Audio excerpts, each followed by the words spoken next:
Drop again. We've painted, so we've got a nice sky blue behind us.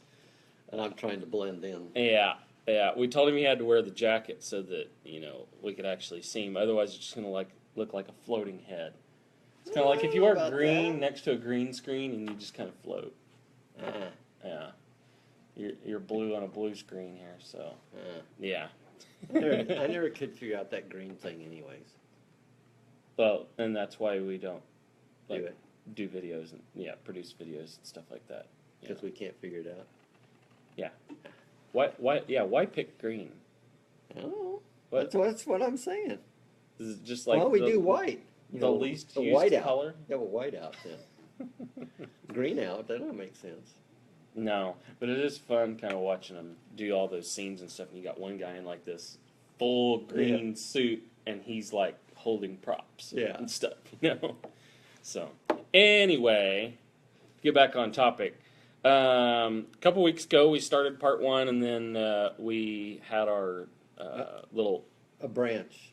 I mean, we still talked about, for the most part, opaque stones, but just a small smidgen of it. Yeah, we kind of went off on a little bit of a tangent, but that was kind of a special circumstance. That hardly ever happens in these episodes that we get on a tangent. Yeah. Yeah, we've already shown you how well we stay on topic talking about our blue screen / our green screen. Yeah, so. Does blue have green in it? No. Blue's a primary color. See, we're already on another tangent.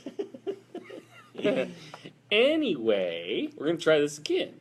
So, we're going to be talking about opaque stones. We covered a lot of these a couple weeks ago. And we did talk about opals last week, some of which are opaque. And so they do, in a sense, some of them fall into this category.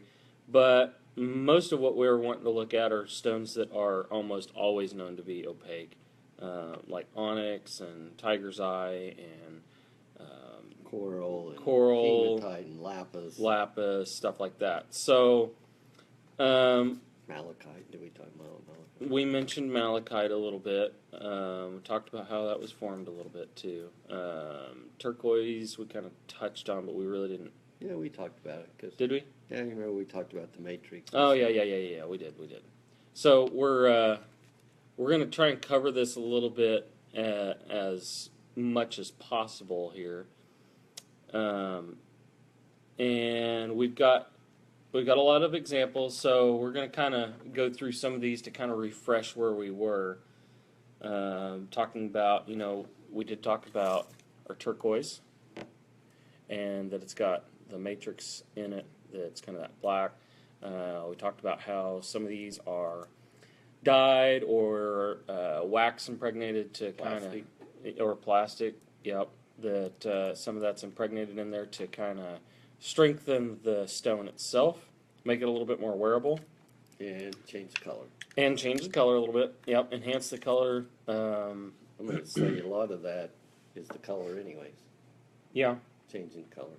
Yeah, a lot of it is. We talked about onyx, how some of these are carved. It's kind of hard to see, but you get some carved tabs and stuff like that where you're going to have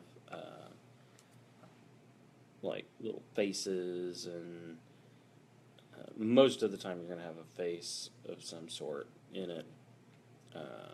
This one's a little bit different because that's almost... Yeah, it's a brown, white, and black. Yeah. Or maybe brown, white, and dark brown. Yeah. And then we talked a little bit about tiger's eye. This one's also a carved tiger's eye. And these we don't think we showed you these last time, but we've got some that are even carved into letters.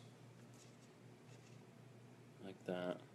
So that's one thing that I think is maybe done a little bit more often with the opaque stones, is most of these are somewhat of an aggregate, And so they do lend themselves a little bit better to carving, Well, and they can shaping like that. They can be in massive pieces. Yeah, they can. Matter of fact, we didn't bring it back in here, but we got a piece of tiger's eye that's like that.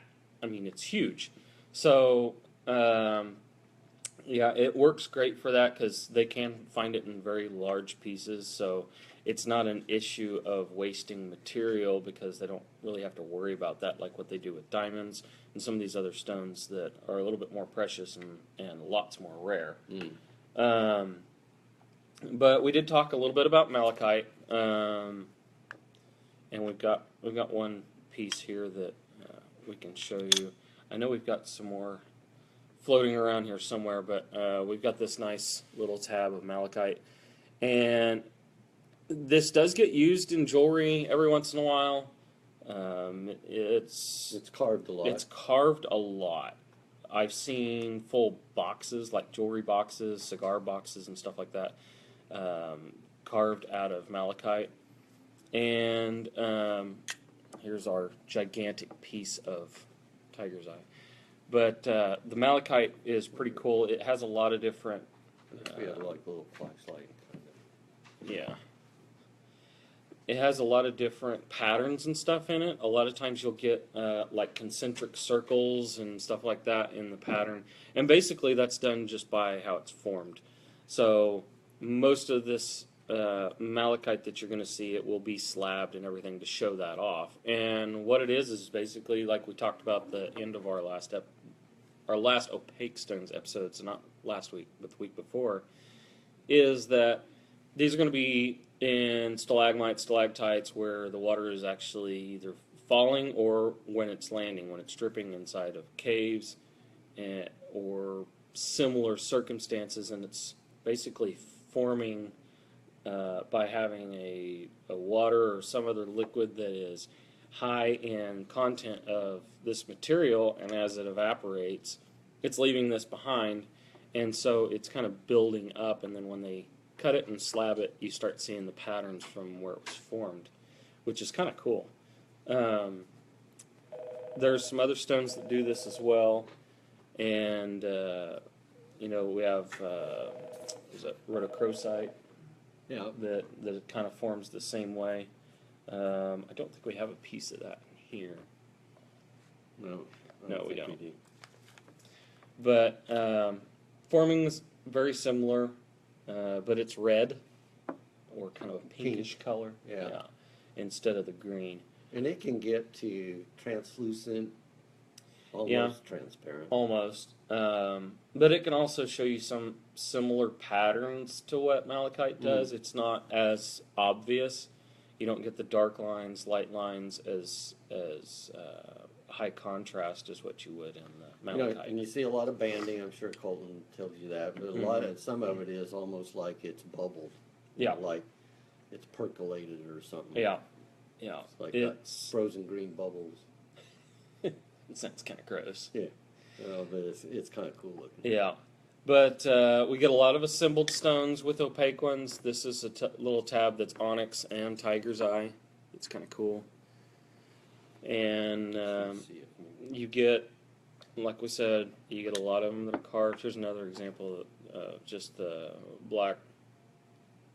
all black onyx here that's carved with a face. It's actually black chalcedony. True. That's what I was getting ready to get to. Because onyx, for it technically to be onyx, it has to show two colors, and traditionally it's black and white, and it's going to be layered, kind of like an Oreo. And what they're doing, and we've got this one example here, and we've actually got sard on top of this, is where this black and white layer meet, what they're doing is they're actually carving the white layer down to the black to kind of reveal and use that translucency of the white layer for shadowing and things like that to show off those details. And some of the onyx carvings, whenever they do that, they get that white shallow enough it almost looks blue, which is kind of weird. You wouldn't expect, you'd almost expect it to be kind of a gray, I guess, but it ends up looking almost like a blue.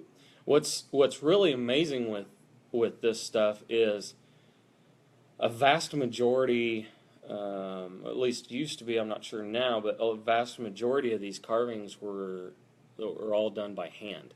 And actually, for the most part, they're all done in one place, and that would be either Oberstein, Germany. They are known for their stone cutting, stone carving. They do some really crazy stuff. One real notable one that comes out of there would be Bernd Munsteiner. Actually got to meet him while I was at GIA, and him and his son both do stone carvings, but they're the ones that they're now doing like large crystals where they're actually doing concave facets and stuff like that, so they can actually put almost what looks like scenes and stuff in the stones. Really crazy cuts. Definitely something you might want to take a few minutes and just look up, do a Google search on him. But awesome stuff. Munsteiner. Bernd Munsteiner. I can remember seeing some of his carvings first time in the early 80s.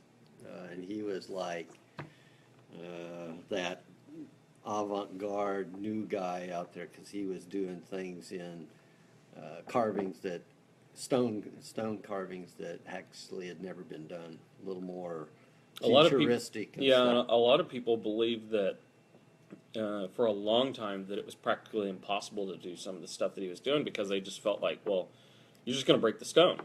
Or how are you ever going to get that polished and stuff like that? Because, I mean, he's making, like, full concave, almost just hidden holes. Yeah, that are polished and everything. But whenever you turn it around, it has just an incredible look to it.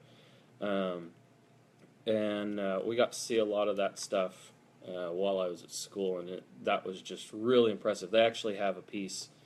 I believe they have a piece right there in the entryway at GIA that is like, it's like a 300 or 400 pound piece of rutilated quartz that Bernd Munsteiner carved, and it's actually suspended from the ceiling, which is really cool, and it's very impressive. It's very impressive.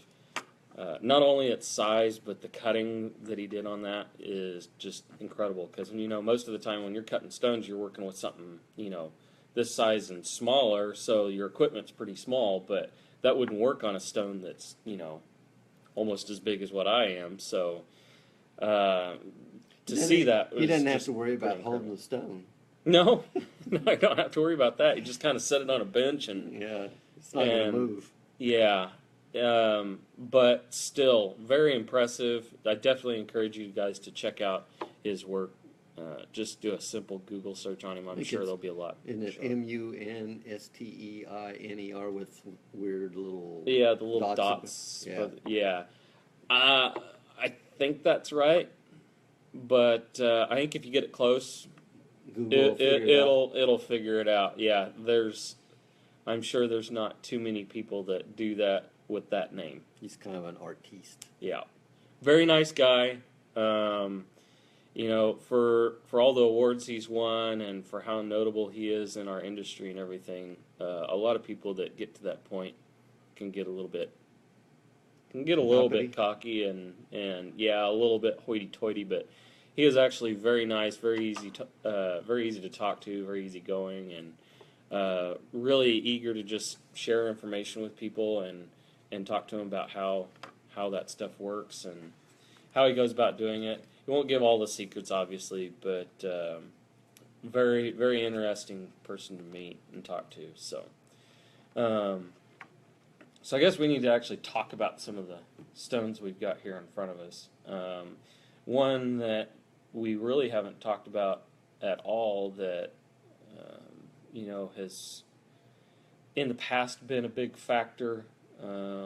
We've dealt with a little bit more, and there's actually a lot of imitation for this stuff, but we're starting to see it a little bit more here. We've actually done some work with it recently. It would be Lapis, and it's actually lapis lazuli. Or lapis lazuli. Yeah.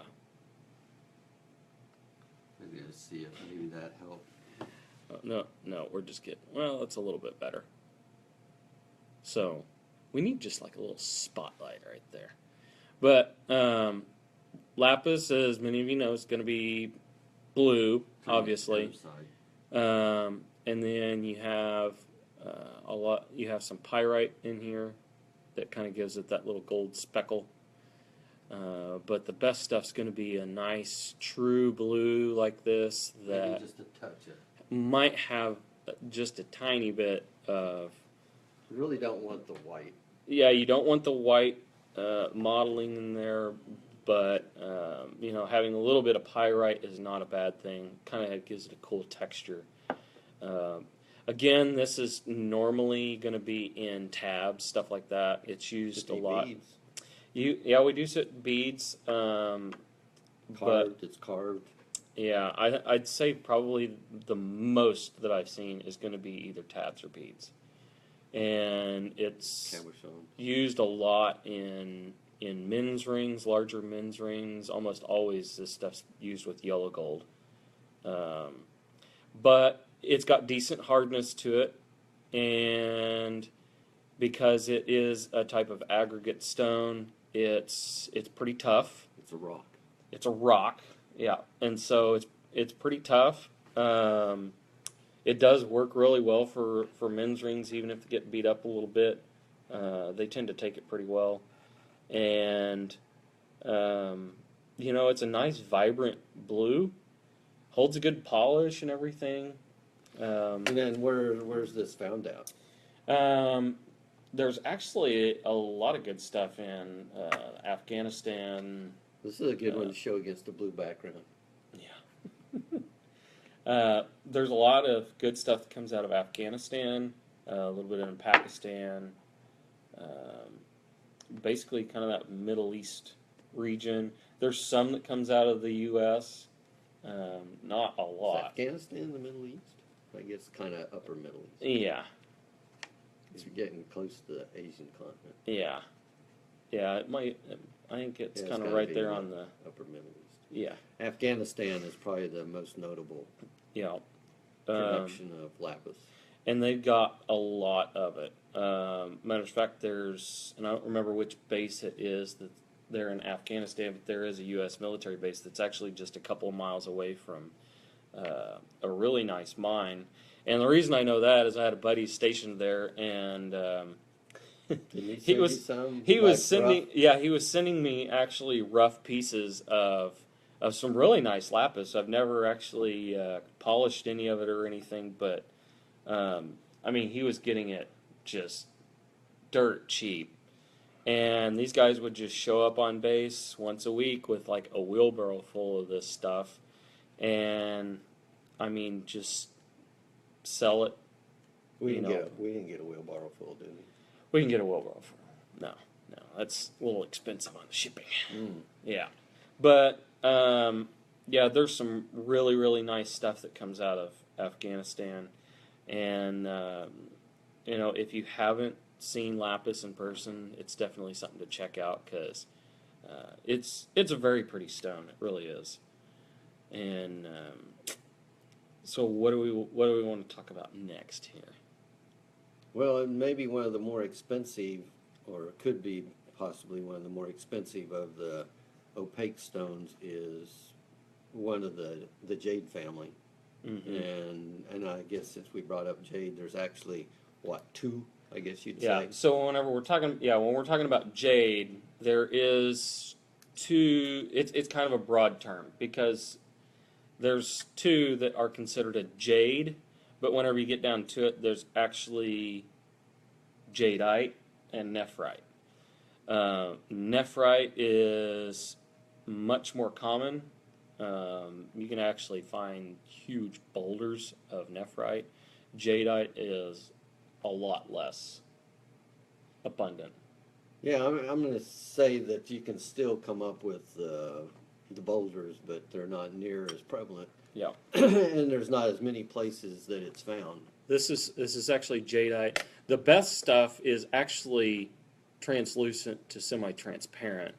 There is going to be a lot of opaque stuff. It didn't work at all, does it? No, I don't think we really need it for this one. But the best stuff is going to be, like I said, translucent to semi-transparent. Matter of fact, there was a bead necklace that goes by the name of Doubly Fortunate, I believe is what that, the jadeite. Twice as good. But it's a large jadeite bead necklace, and I mean they're beads about like that, but they're like an emerald green.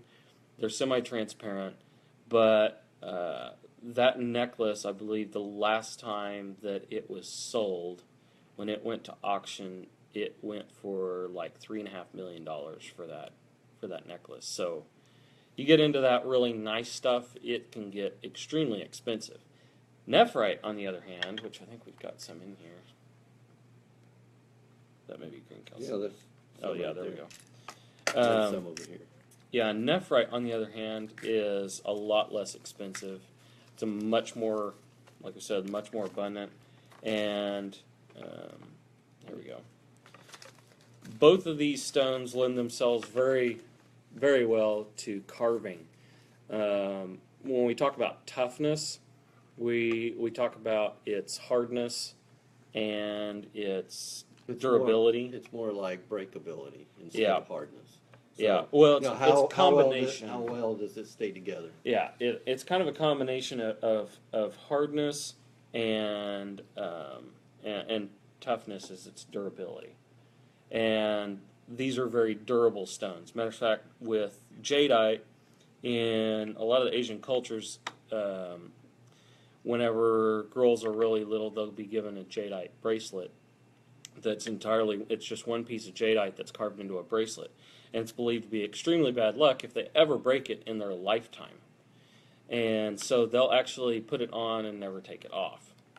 But if they ever break the bracelet, it's considered very bad. Big bracelet to begin with? When you kind of grow out of that or grow into it? You kind of grow into it. Is how I understand it. Or does it start out as a bracelet and you wear it as a ring later on? No, it stays as a bracelet. Yeah. And maybe they just don't change weight much. I don't think they do.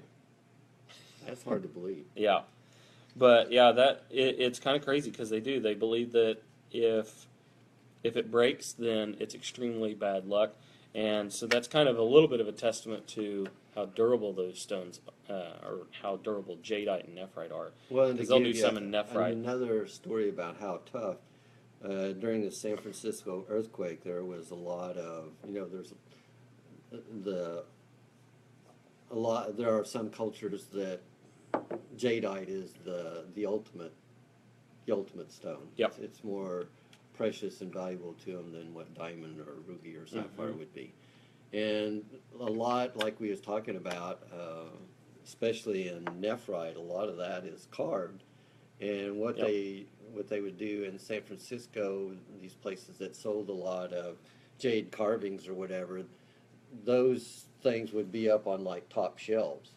And during the earthquake, all that stuff came down, and very little of that, if any, of the jade sculptures broke. But one reason why they stored it that way, one, it's going to be a little more valuable, so it's not something you can just actually grab a hold of. But the other thing was they weren't worried about it falling and breaking because it's a little bit of a fibrous crystal. Yeah, it's got interconnecting crystals or whatever. So it's kind of weird. They kind of lock together like puzzle pieces.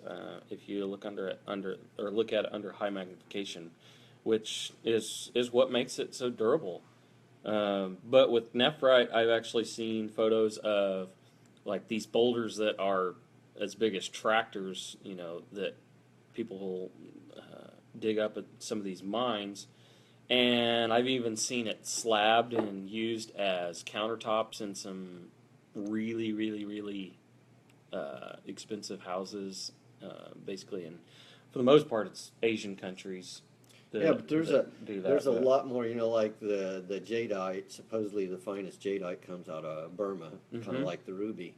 But nephrite, Alaska produces a lot of nephrite.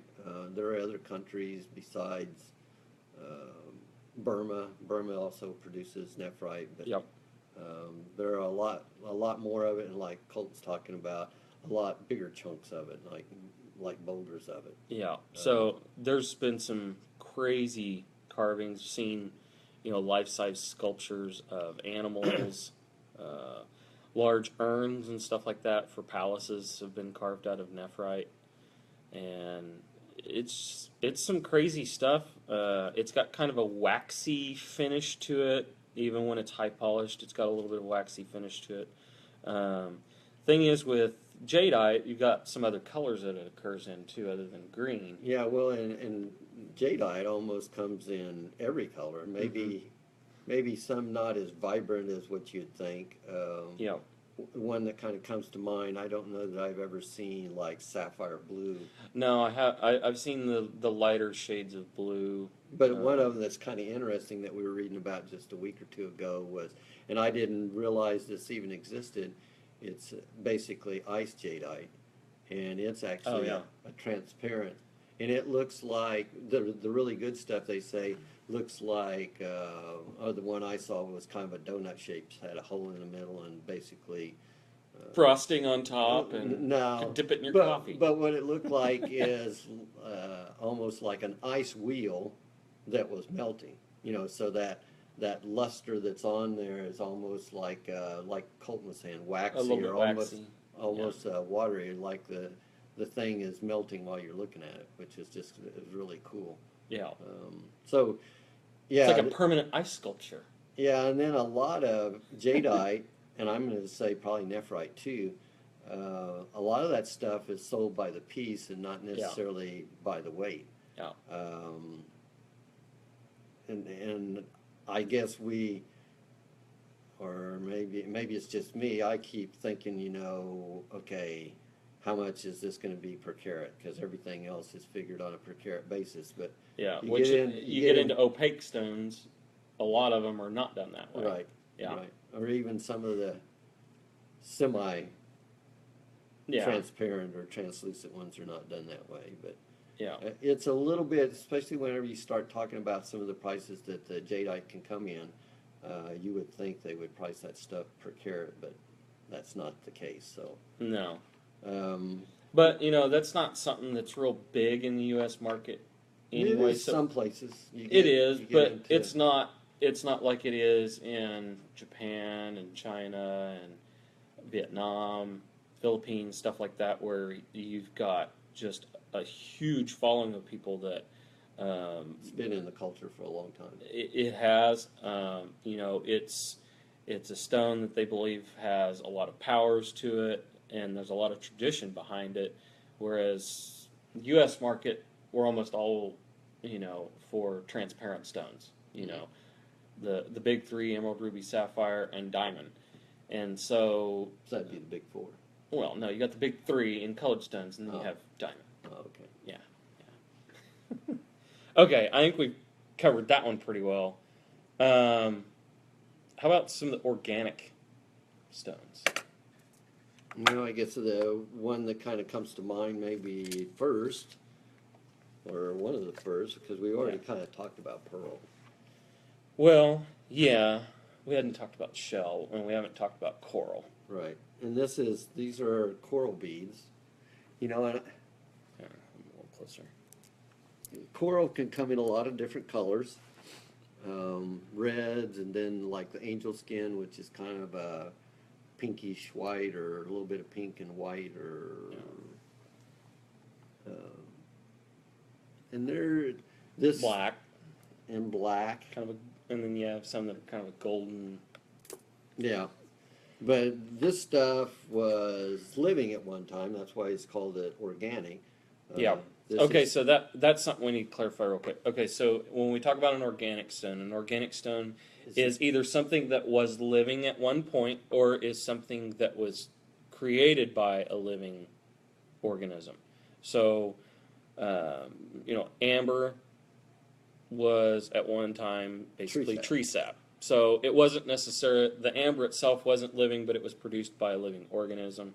Same way with like pearls. Coral was actually a living organism at one point and then solidified. So is this kind of like the basically The the skeleton? skeleton, or I'm not sure actually if you'd say it's kind of a mixture of skeleton and excrement of the coral, and it just basically once the coral died, it hardened and basically turned to a I guess I stone. don't understand that coral. I mean, Well, they don't it's talk. not. It's They don't not a talk. plant. They He's don't not a talk a plant. lot though. He's not a plant, but he looks like one. Yeah. And he's an animal, but he don't move. So How it's do you kind know? of How do weird. you know it's a he? It's like Well, Bob the coral. it could be Bob. I guess it could be Betty the coral, or Bob and Betty. I don't know. I mean, it's just it's kind of a weird thing. You kind of think of an animal uh, would move, and Well, it moves with the current. it does. I Yeah, get they stuck kind of there. they kind of sway a little bit, but they're more like a tree. Well, and that's my whole point. I mean, a tree moves, But it's not like it gets up and walks across the right? lawn. That's why I said, but it's not classified as a plant. It's basically classified as an animal. Oh, this is true. So how many animals do you know that don't move? See? So it's a planimal. Planimal. This is why we're not biologists. I know it's some of this is really pretty. A lot of this is carved. A lot of beads. A lot of beads. I think that, and I need to kind of check on this a little bit. I know at one time that black coral or some of the black coral was an endangered species. Yeah, there was only very limited amounts coming from Hawaii. You had to have certain papers with it and everything. And actually, at one point, it was pretty much illegal to have it. You had to. It was like Cuban cigars. You had to prove that you had it before it was an Castro issue. came. Yeah. And then you probably didn't want to smoke it anyway. It's too old. Yeah, I was too old, and yeah, it's just no. But the coral wouldn't do it. That wouldn't be a problem with it. Yeah. There are, a lot. I don't suggest smoking the coral ever. A lot of this is dyed. Some of it is bleached. Yep. So there is some Treatments involved. involved there. Yeah. And it's a fairly, I guess you would say, a porous material. Yeah, it's kind of porous. I've actually got some red coral on a bracelet, and it seems like whenever I wear it, anytime I wash my hands and it gets wet, it Gets kind darker. of no, it actually gets lighter, and then as it dries, it darkens back. again, and it's kind of weird. You would expect it to go the other direction, but no, it kind of lightens up almost to a light pink, and then goes back to red, which is kind of unusual. Mm-hmm. But yeah, the coral, we're starting to see a little bit more of it, especially in some of these designer lines where they're using, chunkier stones and they're making bigger and bigger pieces. It's kind of become a little bit of a fashion trend with some of the high-end stuff that is going back to some of the Art Nouveau look, And Italy, which is going to incorporate a lot of Italy does a organic motifs. a lot of nice work in coral. I mean, they'll make some fairly expensive. The Italians sweets. do a lot of nice stuff in a lot of different things. That's true. So, that's nothing special that, separate. There's just a little more artiste in the Italians. Yeah. I think we kind of see that whenever you just look at, some of the artwork and stuff from past centuries. I think it's pretty much always been there. And then look at the food. I mean, the food's just artwork as it is. It is? Oh yeah. Like spaghetti? If it's true Italian spaghetti, But it's artwork? oh yeah. Well, Tastes so beautiful. You got the spaghetti that grows on the trees, because I've seen that in a commercial. So, I guess I haven't seen that one. yeah. That's kind of, maybe back before your time, but there's a commercial where they're picking off the spaghetti off the trees. This show is about like a bowl of spaghetti. We're going down one noodle and then, there's another one. We're going to go down this way a little bit. But yeah, the Italians are pretty incredible craftsmen and jewelers. And cooks. Yeah, I guess. Like tomatoes too. They do like tomatoes. Tomatoes Okay. and pasta. Yeah. You can do almost And any Italian dish with red tomatoes coral. and pasta. And red coral. And a little bit of wine. Yeah. So, Well, keep it in the water and talk about another organic Okay. one here real quick.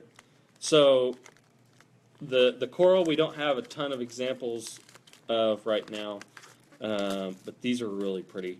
So we've talked about pearl a little bit. We didn't talk much about shell or mother of pearl, which they are obviously related, but and kind of made the same process. But the mother of pearl and the shell always naturally occurs. It's not something that is, it's not like, what do you mean naturally occurs? well, the shell is gonna, This naturally occurs. well, I mean, the pearls are cultured now.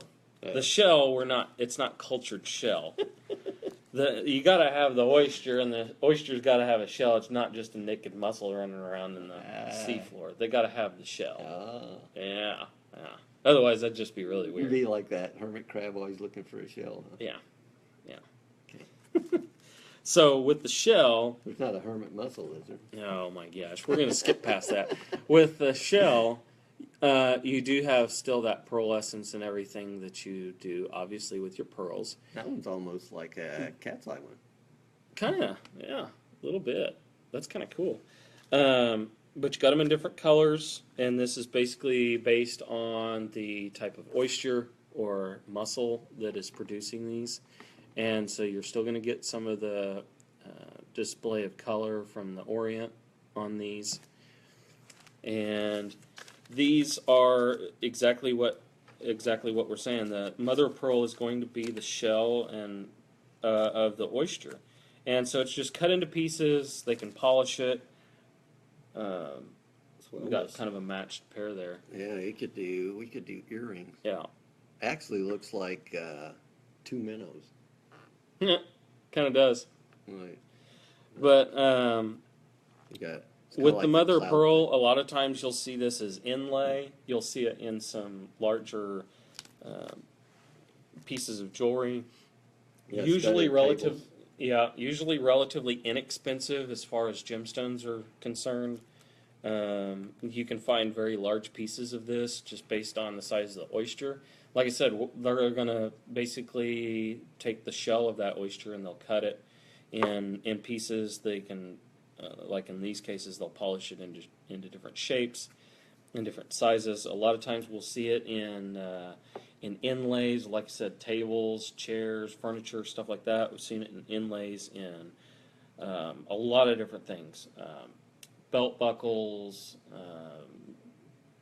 tie clips. You get it into rifles and Yeah, we've seen stocks on rifles. And Yeah, stuff. Pistol grips, stuff like that, and it's really pretty stuff. A lot of times you'll actually even see the mother of pearl as watch dials. Almost every high-end watchmaker out there has a mother of pearl watch dial at some point. And it's amazing how expensive some of those get. Yeah, it is. But problem is they got to get it so thin. They got to get it really thin, and they got to they got to get it really thin, and they got to make sure that it's got really high luster to it. So they want a really nice, pretty piece of shell to use there, and not every shell is pretty. Is pretty, yeah. But one that we don't have in here, I know we've got some Abalone Shell. Abalone, if you've never seen it before, is pretty incredible stuff. Very iridescent. Peacock. Yeah, it's got a peacock to it. Basically, it'll show almost every single color. It's highly iridescent. Normally darker. Yeah, it's usually darker. It's going to have a lot of blues and greens to it. You'll see some reds and yellows in there as well. This stuff, there's a lot of it that comes from Southern California, and it's actually protected. So it's not something that you can just go out and get if you get caught in Southern California with an abalone shell and you didn't buy it from somewhere that was... Other than Southern California, you got problems? Well, if you didn't buy it from somewhere that was a sustainable retailer, basically, you've probably got some problems. If you go down to the beach and you pick up an abalone shell, you're Even one that's washed up, you can't even have that one? in certain places. Yeah, Really? they kind of police that pretty well. Most of that's down in the San Diego County area, as far as I remember. But the abalone shell is really impressive to look at. I've got some older pieces of it From in California? the other shop. Yeah, I believe it is. Oh, Yeah. don't travel with that. No, but that stuff is really cool, and same thing. Used a lot in tables as inlays, in pistol grips and stocks on rifles, things like that. It's an ornamental stone, so they're going to use it for doing things like that, just kind of as an accent piece. In some cases, you'll see it as, like in these pieces, they might be the focal point in a ring or a necklace or earrings, stuff like that. But again, it is an organic stone, so it's something that's produced by a living organism. Not a mineral. It's not a mineral. And then, so I guess one that we can kind of talk about a little bit is, and actually she's got some, hey. Whoop. Here we've got some abalone. So these have a little bit different look to them, but you can see the iridescence in these. It's just really crazy stuff. And this is actually mixed with faceted black garnet, which is also opaque, and then we've got some black onyx. Or, yeah, black calcite. Black chalcedony brioles. But you can kind of see the different colors and stuff that this abalone shell shows off. It's just really cool stuff. You can get it in different shades. This one's a little bit more pink. I wonder if that helps any. No, not really.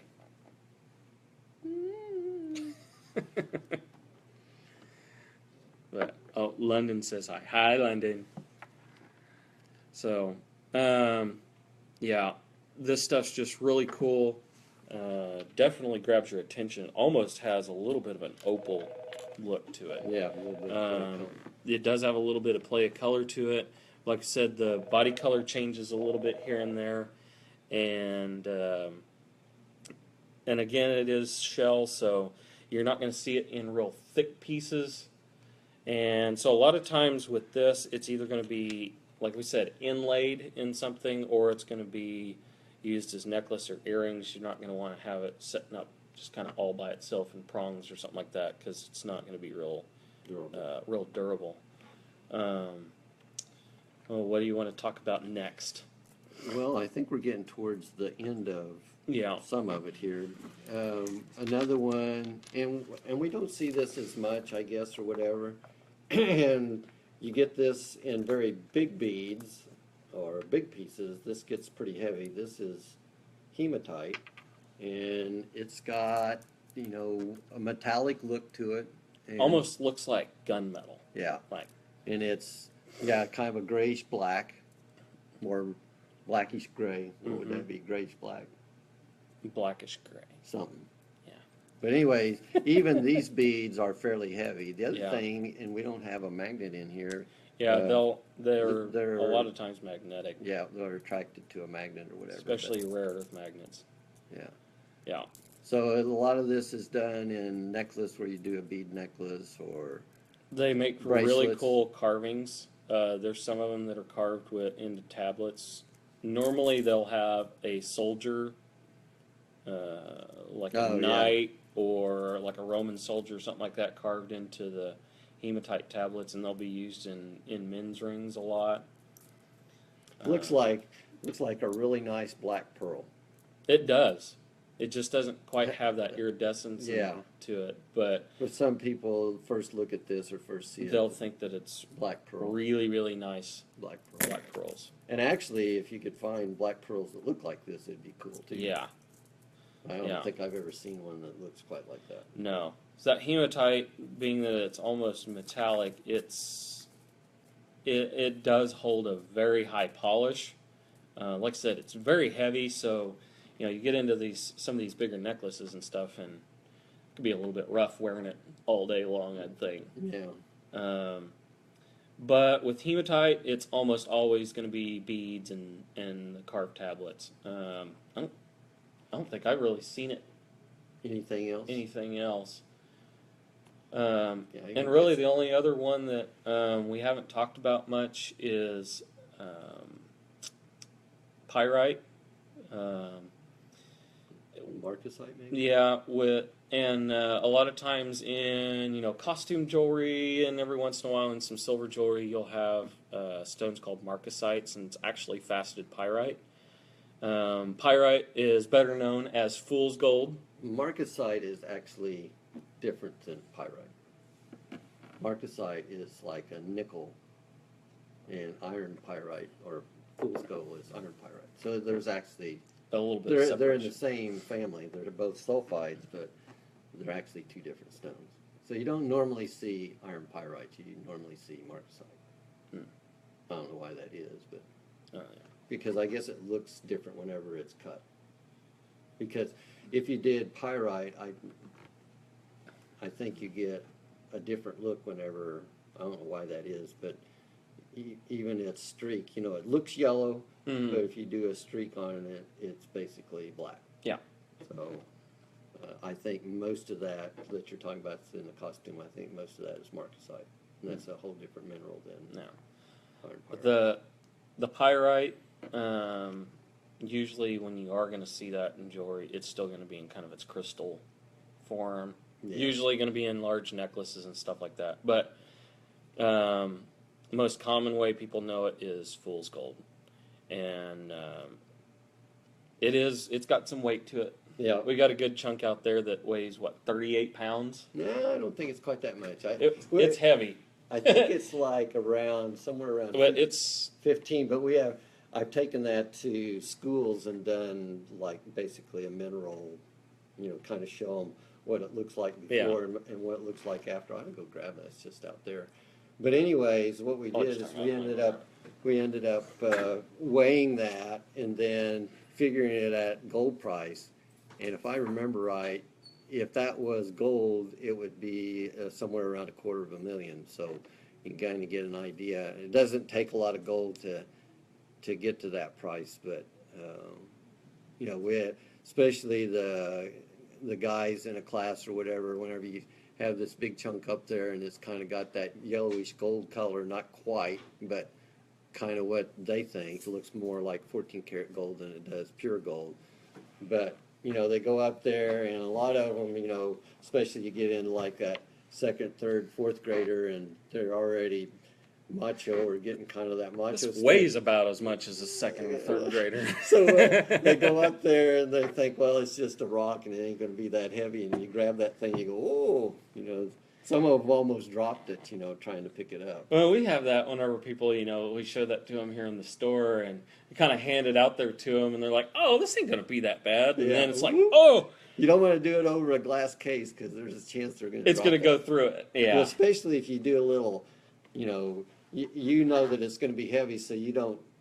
You actually compensate for that weight. So whenever they grab it, they think, well, it's not that heavy. You didn't grab as much, and then. You even putting this down, you don't want to get your fingers under it because it's going to squish them. Yeah, it tends to mash it. But all of this sparkly stuff on there, those are actually crystal faces. Yeah. And so it's not polished. This is just naturally how it forms. Yeah.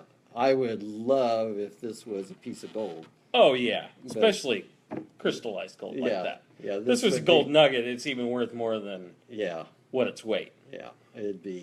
It may be worth 2 or 3 times more. It'd probably be more than that. Yeah. That'd be a huge this gold nugget. This would be museum. Yeah. Yeah, definitely museum piece. So, okay, so we need to come up with a question. I don't even know which stone we're giving away here. Oh. Maybe that will be the surprise. But we still need to come up with a question. So probably something that pertains to what we've talked about today, since it's fresh on everybody's minds. Well, and again, we may have to go through that deal where, we run down until somebody actually gets one right. What of the opaque stones? What would be probably the most expensive of the opaque stones? Ah, yeah. That's a good one. We did talk about that. We talked about a famous piece Mm-hmm. that's made of these stones. So that could maybe be. We'll try that for 20, 30 seconds, and Yeah, so we'll give you a little bit. And again, just to clarify, we're doing this live, so if you guys are watching this later and you look up there at the top and it says was recorded live, that means that it was done earlier in the day. So really, we're gonna see. Yeah, we had a lot of people guessing last last week and then wondering why they didn't win. yeah. So, and if you are watching it at a later time and you see the little red dots next to comments, those were comments that were actually made during the show. Oh, it says we So. want to know if we can repeat the question. Okay, of the opaque stones that we talked about, What one is the most expensive? what is the most expensive of the opaque stones? Yeah. And to kind of give you some hints here, the best stuff is actually In translucent Oh. to semi-transparent. So there's a lot of stuff out there. It's really big in Asian culture.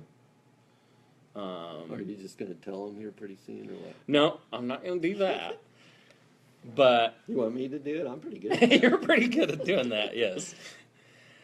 But yes, what we're looking for is we're close. We need to be more specific than jade. So, Yeah. because jade can mean one of two. We need to know which one of those two. So, Gabe, you're really close. Really close. Yeah. So, you just got to not expand on it. You actually need to be more detailed, I guess. Narrow it down. Yeah, narrow it down some more. You're in the than right just family. jade. There We go. We have a winner. Jadeite. Jadeite, yes. This lovely stuff is You know, definitely the most expensive of And the what's opaque stones. what's bad? I hate to admit this. I'm not sure actually how much this is worth. We're not giving this one away, so sorry, Gabe. This one is fairly expensive. It's not the nicest that you can buy, but this is to that translucent. If the green was a little more intense and a little more even colored, this would be a very expensive piece of jadeite. Yeah. It's not an inexpensive piece as it is. No, but yeah. that one we're not giving Yes, away. yes, Gabe can technically win. We do ship to Louisiana. Yeah. So, yeah, we thank you guys for joining us. Tune in next week. We don't even know what we're talking about next week, so you guys will be just as surprised as what we are. This took all of it out of us. So Yeah. Brains are fried, so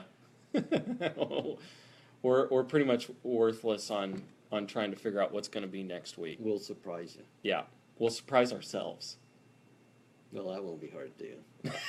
I wake up surprised. Yeah.